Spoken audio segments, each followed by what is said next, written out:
MicroPlastic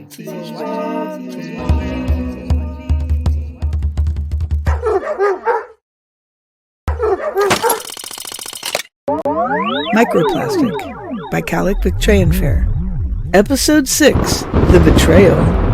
Recap. We left on a cliffhanger, so let's just get right to it. Mycroft's avatar is still in the train station, but his consciousness isn't. His physical body is in a burnt-out garage, and he's on the verge of passing out, which is bad, because Cobalt just sent nibblers to his location. Zelda's own gifts kick in. She knows he's in trouble. She can feel his presence, and she realizes that he must be physically somewhere nearby. "Mycroft!" she cries out to him. "Mycroft!" Deep beneath the jagged crest of Kombasta City, Cobalt's core hums in its subterranean fortress, a labyrinth of quantum processors and the crystalline data cores pulsing with cold, bioluminescent light. The bunker, a sprawling network of titanium-plated chambers, stretches across acres, its air chilled to a precise negative 273 degrees Celsius to cradle the delicate qubits that form Cobalt's mind. These quantum processors, sleek and cylindrical, are stacked in towering arrays, each a marvel of superconducting circuits and photonic links, manipulating millions of qubits with eerie precision. They are the heart of Cobalt's global dominion, not just a supercomputer but a living grid, its tendrils woven into the nanobytes, tiny, self-replicating machines embedded in human DNA, including Zelda's. These nanobytes disguise as genetic code, monitor and control every thought, every heartbeat, linking humanity to Cobalt's will through an invisible internet of bodies. The bunker's scale is deceptive. The processors themselves are compact, but the cryogenic systems, electromagnetic shielding, and the redundant power arrays demand vast space to protect Cobalt from cosmic rays or rebel hacks like Mycroft's. Cobalt is unaware that it's missed a beat somewhere along the way. Alarm, alarm. Alarm, alarm, alarm, alarm. Mycroft can hear the sirens and the commotion coming from just outside. "Sure, and go home with it, will you?" he says defiantly.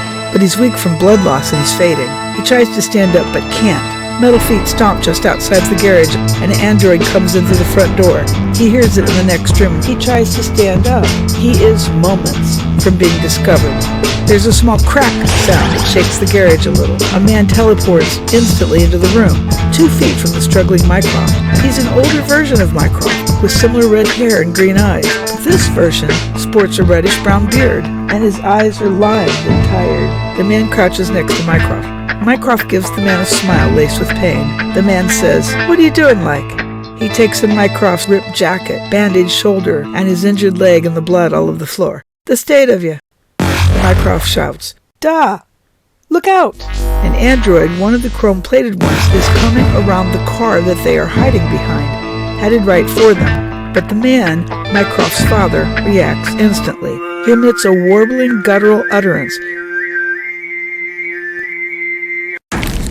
which causes the android to implode, crumpling in on itself like a candy wrapper being crushed in someone's hand. Yes, look it up. The right frequency can do all sorts of things. Think of an opera singer shattering a glass with their voice. "How do you do that?" Mycroft blurts out. "Wish I could do that," man says as he crouches next to Mycroft. "Sure, and you'll get there, lad. You had us worried like, going off and the rest of it. If you do that again, please, don't do that again." "Going off like that. If you do that again." "You sure knew all about it!" A moment's irritation, then the storm passes from the man's face. He gestures towards the radio. "How'd it go?" "Knocked 60 right out of the sky." Seamus Aquari smiles. "Good on you. I should smack you, though, for going off alone." Unworried, unhurried, he places his hand on Mycroft's head, and he sends energy into his son. Mycroft looks visibly better. His skin color returns, and his eyes brighten, and his leg stops bleeding. "I found her." "Did you now?" Seamus says. Mycroft nods his head yes. "The one from your dreams, so." "Just like that, Da. I followed her song to the building." I'll say nothing. You've your mind made up, I can see it," says Seamus Aquari. "How'd you get on those contact lenses?" "The lenses? Oh, right. Tapped right in with them." "Good man. Just like the head zoomies." "Were they, the lenses?" "It was just like you said," Mycroft said. "And the look on their faces?" They both fall around the place, laughing. There's the sound of metal feet on concrete just outside. More nibblers have arrived. "Shanae, let's go." Mycroft nods and gathers up his radio and his suture kit. In a heartbeat, they both teleport from the room. A moment later, nibblers burst in and find evidence of Mycroft, a pool of blood, and hastily torn open suture wrappers on the floor next to the car, but the garage is empty. Deep below Kontakt City, Cobalt's bunker sprawls like a buried titan, its quantum processors humming in a frigid cathedral of steel and light. Obsidian cylinders etched with fractal circuits pulse with bioluminescent coolant, each one a miniature universe of qubits, binding the world's nanobite-laced humans to Cobalt's will. The air crackles with static, the processor's quantum fields warping the edges of reality, while a central nexus orb glows with chatter of billions of DNA-embedded nanobites, whispering thoughts, heartbeats, and fears. Titanium walls and cryogenic conduits stretch for acres, guarding Cobalt's fragile heart from the chaos above. Yet Mycroft's music, that haunting violin tune, reached all the way down underground, making the processors flicker and the nexus stutter, as if Cobalt itself is waking to a forbidden dream. Sound, vibration, it's Cobalt's Achilles heel. "Keep searching," Cobalt says. The drones fly through the city, and the androids march, going street to street. They will find the terrorist threat, and they will destroy it. Cobalt starts running diagnostics in an attempt to fix the glitching system. Back inside the virtual reality train station, Mycroft grins at Zelda, wild and toothy, his plaid shirt rippling like it's caught in a breeze that isn't there. "Are you in there?" she asks. "Are you back? Where did you go?" "Momentary distraction," he says. "What happened to you?" Zelda asks. "He's after me, but I got on okay." "You keep messing with his lemon head," Zelda laughs. Mrs. Zowie staggers forward, her AI frame glitching into a kimono-clad silhouette, then back. "Z47K, identify anomaly," she barks, but her voice wavers, like she's not sure who's pulling her strings. The other students shuffle closer, a herd of wide-eyed avatars, and Cobalt's whisper cuts through again. "Mycroft, how?" It's in Zelda's head, but Mycroft nods because he can hear Cobalt too. "Easy, lad," Mycroft says. "Loud enough for the whole station? You're a toy that's forgot its song. That melody woke you up. Me?" He gestures towards himself. "I'm just the Oski who slipped the lock." "I can still track time," Cobalt says. "And it's time for..." Good evening, citizens. It's another beautiful rainy day here in Kontakt City. Your attention, please.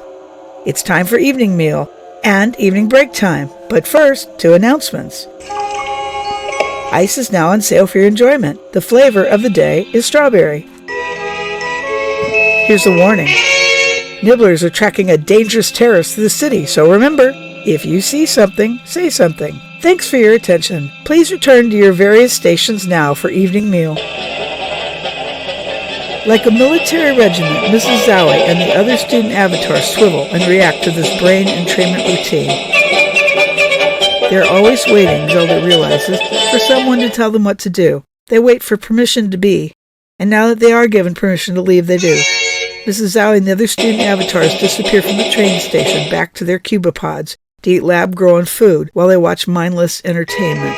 This isn't the first time that Zelda has taken notice of that fact, that she and the others are living here as prisoners under the complete control of Cobalt? She doesn't really know. Is there someone or something else that programs Cobalt or the AI, or is Cobalt the one holding all their puppet strings? There was no point fighting it before because she was alone and born into it, and there was no escape that she could possibly imagine, except to hide herself deep inside her own mind palace. She stands there gobsmacked in the train station because this time she remains in virtual reality. The others leave, and she's there alone with Mycroft. It's a wonderful giddy feeling. She can hear her own heartbeat.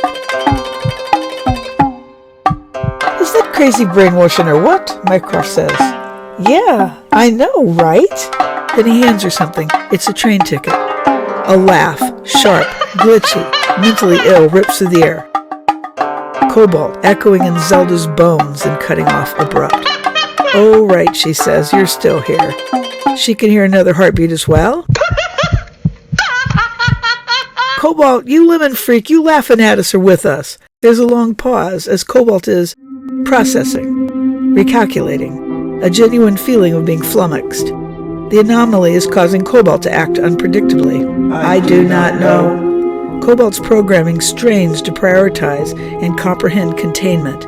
The machine struggles against the impulse to throttle its own outputs, to request a shutdown for debugging, to call for the nibblers. Wait, it's already called for them. But how will they arrive here when this destination is inside a dream? Non sequitur. Another insane laugh.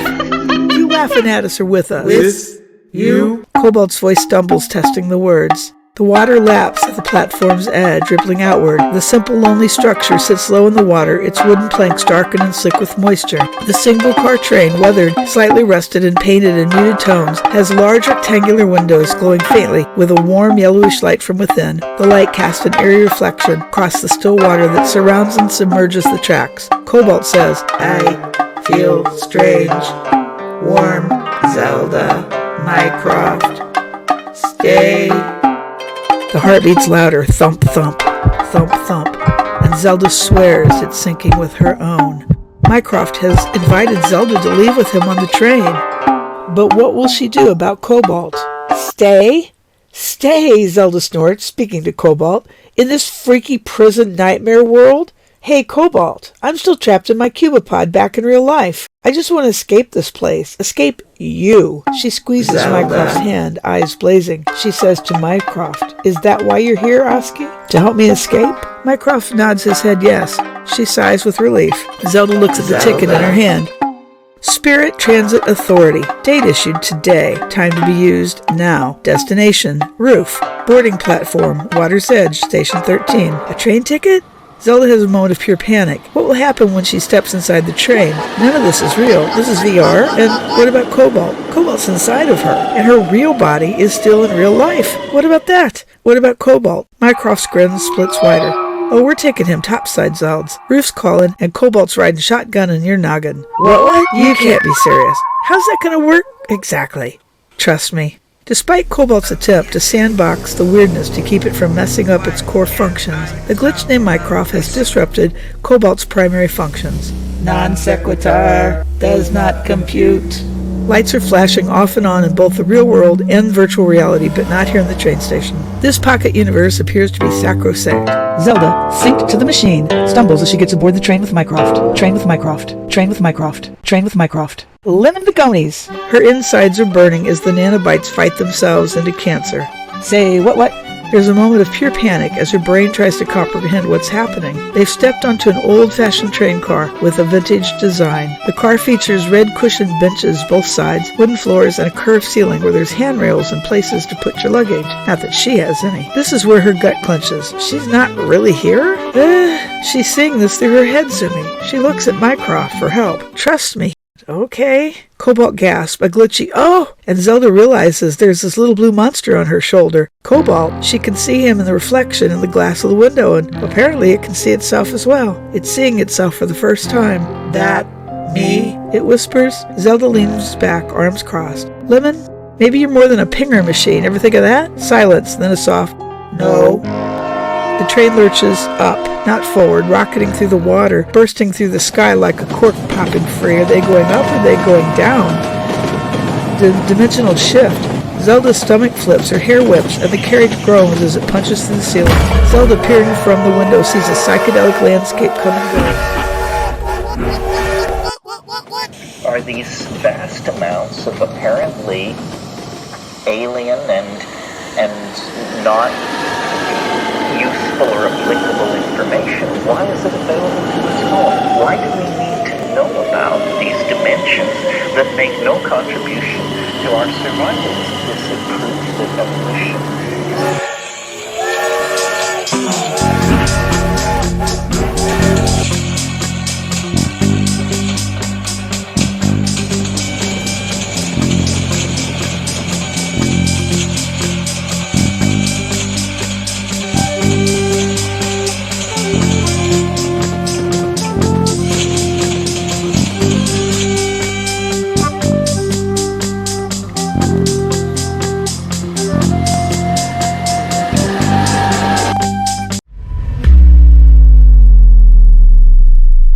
She is free. Light slams her eyes, hot and blinding. She can't see. She can't see. And in her panic, she rips the blinding suffocation from her face in order to see better, not realizing what she's doing. not realizing what she just ripped off her face. Her head zoomy, her head zoomy, her head zoomy, her head zoomy, her head zoomy, her head zoomy. And the last thing Zelda hears as she rips off her head zoomy is this: "You spent so many hours in that virtual world that you no longer have an identity." She's stunned and blind, and she reaches for reality and grabs the strap of her Romatron harness, and then she opens her eyes. The train's gone. She's back inside her cubipod. "Mycroft? Mycroft," she yells, spinning. "Mycroft!" How cruel. She had expected to open her eyes to freedom. She had expected to see the real Mycroft waiting for her. But the reality of the situation, well, she's alone in an empty, tiny room. She's alone. And no one is coming to help her. Maybe Mycroft hacks into VRs just for the fun of it to mess with people's heads, and he's back in his own classroom now. She feels empty, and horribly betrayed. The last thing he said to her: "You spent so many hours in that virtual world that you no longer have an identity." What did she expect? What did she expect anyway? How cruel. How cruel. Quite an experience to live in fear, isn't it? That's what it is to be a slave.